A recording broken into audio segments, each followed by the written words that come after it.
الله الرحمن الرحيم إن الذين قالوا ربنا الله ثم استقاموا تتنزل عليهم الملائكة ألا تخافوا ولا تحزنوا وأبشروا بالجنة التي كنتم توعدون طفل غنچا کی چمن میں آج بسم اللہ ہے طفل غنچا کی چمن میں آج بسم اللہ ہے جس طرف دیکھو ادھر اللہ ہی اللہ ہے۔ قابل عزت تکریم اور میرے استاذ محترم صاحب اور قبہ مسجد کے لہلیات پھولو، السلام علیکم ورحمۃ اللہ وبرکاتہ۔ میں نے قرآن کریم کی جو آیت آپ حضرات کے سامنے تلاوت کی ہے، اس آیت میں اللہ رب العزت نے ارشاد فرمایا ہے ان الذین قالوا ربنا اللہ، وہ لوگ جنہوں نے کہہ دیا کہ ربنا اللہ، خدا ہی ہمارا رب ہے، ثم استقاموا، وہ اس بات پر اتنے پکے ہو گئے کہ ان کی چمڑیاں ادھیڑ دی گئی، ان کو تپتے ہوئے صحراؤں میں لٹایا گیا، ان کو آگ کے انگاروں پر ڈالا گیا، ان کو کھولتے ہوئے تیل میں ڈال دیا گیا، لیکن ثم استقاموا، وہ اس بات پر اتنے پکے ہو گئے کہ تختہ دار پر لٹک گئے، گھروں کو چھوڑ دیا، بیویوں کو بیوہ کرا دیا، اپنے معصوم بچوں کو یتیم کرا دیا، لیکن قرآن نہیں چھوڑا، مصطفیٰ کا فرمان نہیں چھوڑا۔ کس بات پر پکے ہو گئے؟ اللہ تیرے دین پر، تیرے قول پر، تیرے دستور پر، تیرے لائحہ عمل پر اتنے پکے ہو گئے۔ اے اللہ، ان لوگوں کے لیے تیرا حکم کیا ہے؟ فرمایا تنزل علیہم الملائکہ، میرا حکم یہ ہے کہ آسمانوں سے فرشتے ان پر اترتے، کیا کہنے کے لیے؟ یہ باور کرانے کے لیے اللہ تخافوا، کوئی خوف نہ کرو، ولا تحزنوا، کوئی غم نہ کرو، اور اللہ آخرت میں ان کے لیے انعام ہے، کوئی اعزاز ہے۔ فرمایا کیوں نہیں؟ وَأَبْشِرُوا بِالْجَنَّةِ الَّتِي كُنتُمْ تُوعَدُونَ، اور قیامت کے دن ان کے لیے جنت کھول دی جائے گی۔ یہ وہ لوگ ہیں جنہوں نے کہا کہ خدا ہمارا رب ہے۔ سامعین محترم، قرآن کی آیت کا مفہوم ہے۔ اب اس مفہوم پر تاریخ اسلام کے 1400 سال کے اوراق چند منٹوں میں آپ کے سامنے پلٹتے ہیں۔ توجہ کی ضرورت ہے۔ بدر کے میدان میں 14 صحابہ شہید کر دیے گئے، احد کے میدان میں 70 صحابہ شہید کر دیے گئے، حنین کے معرکے میں 19 صحابہ شہید کر دیے گئے۔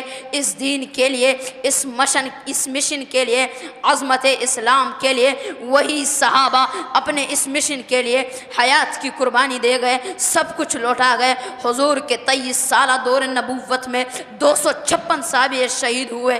خلافت راشدہ کے 50 سالہ دور میں 27,000 صحابہ شہید ہوئے۔ میرے دوستو، یہ ایک مشن ہے، یہ ایک دستور ہے، یہ ایک دین ہے۔ اس دین کے لیے بلال کو تپتی ہوئی ریت پر لٹایا گیا، اس دین کے لیے سمیہ کے 2 ٹکڑے کر دیے گئے، اس دین کے لیے زنیرہ کی آنکھیں نکال دی گئی، بریرہ کی چمڑی ادھیڑ دی گئی۔ آؤ میں تاریخ کے چہرے سے نقاب اتارنا چاہتا ہوں۔ حجاج کے سامنے سعید بن جبیر نے دلیل سے کہا کہ حجاج تو ظالم ہے، تو غلط ہے، اور اپنی سچی بات پر ڈٹے رہے۔ حجاج نے سچی بات بیان کرنے کے پاداش میں سعید بن جبیر کو ہزاروں انسانوں کے سامنے ذبح کر ڈالا۔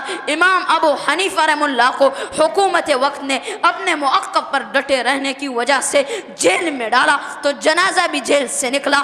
امام احمد بن حنبل نے خلق قرآن کے مسائل میں کچھ دلائل پیش کیے، لیکن بادشاہ وقت نے پیغمبر کے اس جانشین کو اور نبی کے عاشق احمد بن حنبل کو جیل میں ڈالا۔ روزانہ 40 کوڑے پشت پر مارا جاتے، اور راوی کہتا ہے وہ ایک کوڑا اگر کسی ہاتھی کو مارا جاتا تو وہ بھی بلبلا اٹھتا، لیکن امام صاحب اپنے موقوف سے پیچھے نہیں ہٹے۔ علماء کو سور کی کالوں میں بند کر کے جلتے ہوئے تنور میں ڈالا گیا۔ شاہی مسجد کے صحن میں پھانسی پندہ بنا کر ایک ایک دن میں 100 علماء کو پھانسی دی گئی، اور انگریز کہتا ہے کہ دہلی کے ایک خیمے میں میرے سامنے 40 علماء لائے جاتے اور ان کے کپڑے اتار کر ان کو آگ کے انگاروں پر جلایا گیا۔ اس کے بعد میرے سامنے 40 اور علماء لائے جاتے، اور انگریزوں نے کہا مولویو تم صرف ایک دفعہ کہہ دو کہ 1857 کی جنگ میں ہم شریک نہیں تھے، تمہیں ابھی چھوڑ دیتے ہیں، ورنہ تمہیں بھی ان 40 علماء کی طرح تمہارے کپڑے اتار کر آگ کے انگاروں پر جلایا جائے گا۔ مسلمانوں سنو، علماء کو گالی دینے والوں سنو، وہ انگریز کہتا ہے مجھے پیدا کرنے والے کی قسم ہے کہ وہ 40 علماء بھی آگ پہ پک گئے اور دوسرے 40 علماء بھی آگ پر پک گئے، لیکن ایک عالم نے بھی انگریزوں کے سامنے اپنی گردن نہیں جھکائی، اپنے موقوف سے نہیں ہٹے، اللہ کے قرآن کو نہیں چھوڑا۔ اس سے آگے چلے، یہ دور پہ آیا کہ اپنے وقت کے فرعون ظالم بادشاہ امریکہ نے طالبان کو کہا کہ اسامہ کو ہمارے حوالے کر دو، قربان جاؤں اس عمر ثالث پر۔ اس نے جواب دیا کہ امریکہ والوں یہ بات کان کھول کر سن لو، اگر آدھا افغانستان روس نے تباہ کیا اور آدھا افغانستان اللہ کے قرآن کی حفاظت کے لیے، نبی کے فرمان کی حفاظت کے لیے، قرآن کی عزت و عظمت کے لیے باقی افغانستان بھی تباہ ہو جائے، مجھے اس کی پرواہ نہیں، ہم اس کے لیے اپنی حکومت کو بھی چھوڑ دیں گے، اپنی صدارت کو بھی چھوڑ دیں گے، لیکن اپنے موقوف سے نہیں ہٹیں گے، اللہ کے قرآن کو نہیں چھوڑیں گے، اپنے دین کو نہیں چھوڑیں گے۔ بس آخری شاعری پڑھ کر اپنی بات ختم کرنا چاہتا ہوں۔ اس قوم کے مردہ نفسوں میں احساس کو زندہ کون کرے، اس قوم کے مردہ نفسوں میں احساس کو زندہ کون کرے، جس خون سے قومیں بنتی ہے اس خون کا سودا کون کرے۔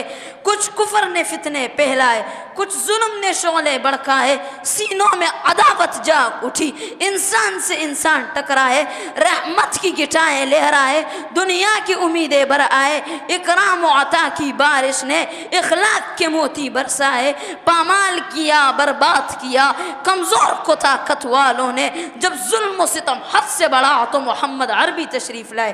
وآخر دعوانا ان الحمد للہ رب العالمین۔